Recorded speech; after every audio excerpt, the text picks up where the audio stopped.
Hola, hola, ¿cómo estamos alumnos del quinto año? Espero que estén todos bien. Nuestra clase de hoy es relacionada a tablas de contingencia. Vamos a estar viendo la segunda parte de la distribución de y cuadrado, o test de y cuadrado más bien dicho. En este caso vamos a estar viendo el contraste de hipótesis aplicable a tablas de contingencias. ¿Okay? Para entenderlo tenemos que hacer un pequeño repaso de lo que son las tablas de contingencia. Este es un modelo de una tabla de contingencia. Es una tabla de entrada única. ¿Por qué? Porque solamente tenemos una frecuencia observada. Acá tenemos los sucesos, tenemos la frecuencia observada y las frecuencias esperadas, ¿verdad? Que habíamos explicado ya en la clase pasada.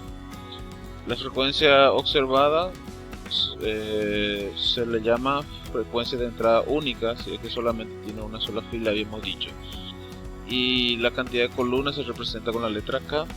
¿Okay? En este caso, entonces, si tiene una sola frecuencia observada, sería de tabla 1 por K, es decir, una observada y K categorías, nosotros habíamos dicho, K columnas en este caso.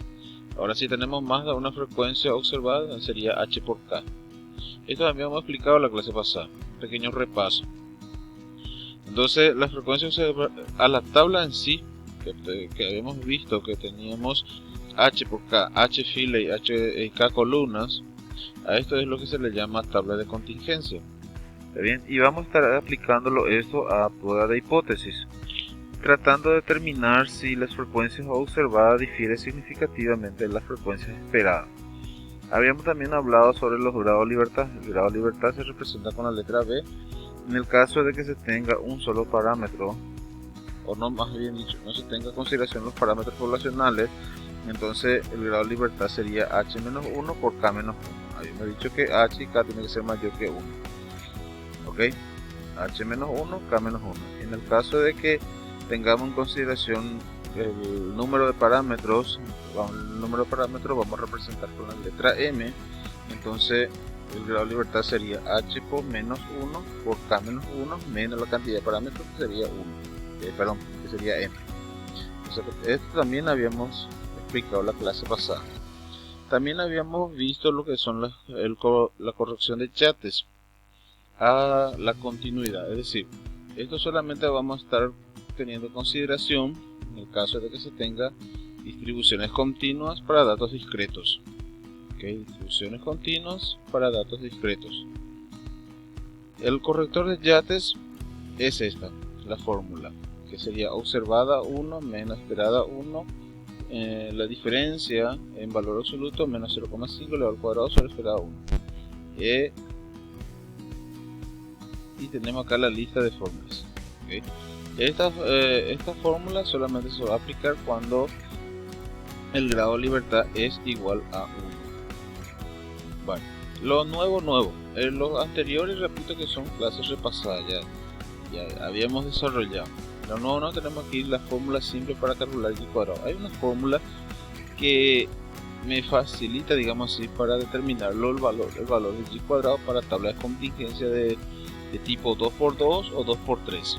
Vamos a analizar primeramente el de 2x2. ¿Qué significa eso? Que tenemos dos filas, acá tenemos fila A, fila B y dos columnas, columna 1, columna 2 en números romanos. ¿Bien? Entonces, la intersección, fila 1, columna 1, vamos a llamarle A1. Fila 1, columna 2, vamos a llamarle A2 y el resultado de la sumatoria de la fila A sería NA. Acá tenemos la la fila B. Entonces sería B1, B2 y NB sería la sumatoria de los datos de la fila B. Acá tenemos la sumatoria N1 para la columna 1, categoría 1, y N2 para la sumatoria de la columna 2. ¿Sí? Y sabemos que NA más NB tiene que ser el mismo resultado de N1 más N2. Ok, esta es la tabla de 2x2. Muy bien. Y esta es la fórmula que vamos a estar usando. Y cuadrado es igual a la multiplicación de n por a1 por b1 menos a2 por b1 y todo esto elevado al cuadrado. Sobre a1 más b1 más a2 más b2 por a1 más a2 y por b1 más b2. Es aplicar la fórmula nomás. donde nosotros podemos considerar que esta multiplicación aquí, que está elevado al cuadrado, podemos considerar como delta. N puede ser la sumatoria de A1, A2, B1 y B2, es la sumatoria de todos los datos.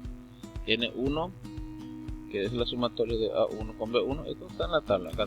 N1, que es la sumatoria de A1 con B1, y N2, que es la sumatoria de A2 con B2. ¿Sí? Y repito que esta parte es igual a la suma de NA más NB, como teníamos acá. ¿Okay? N va a ser la sumatoria de NA más NB, y NA es la sumatoria de A1 con A2, y NB sería la sumatoria de B1 con B2. Entonces, reemplazando acá, quedaría en esto nuestra fórmula. Pero más sencillo es usar esta fórmula porque es directamente quitar los datos de la tabla. Nosotros vamos a fijarnos solamente, por ejemplo, A1 está aquí, el número que está aquí en reemplazo directamente en la fórmula. B2, fijamos en B2, acá tenemos B2 y reemplazamos nuestra fórmula. Es mirar la tabla y lo ir reemplazando de acuerdo a la fórmula. Para el corrector de chat, para la tabla 2×2 quedaría de esta forma. Esta partecita también sería N por A1 por B2 menos A2 por B1, todo esto en valor absoluto, ¿verdad? Menos medio por N y todo elevado al cuadrado. En esta parte, lo de abajo sigue la misma cosa. Para la tabla de 2×3, 2 filas y 3 columnas, quedaría de esta forma. O sea, se aumenta una columna más, columna 1, columna 2, columna 3, A1, A2, A3, NA, que es la sumatoria de las filas. NB, que sería la sumatoria de las filas de B. N1 es la sumatoria de la columna 1, N2 es la sumatoria de la columna 2 y N3 es la sumatoria de la columna 3. Y N sería la sumatoria ya sea de NA más NB o ya sea de N1, N2 y N3. Entre sí tienen que salir. Ok, nuestra fórmula sería esta.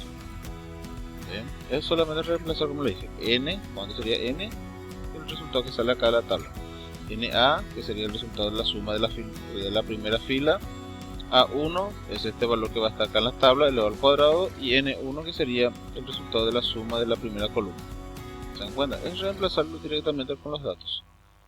Damos el ejemplo para entender mejor.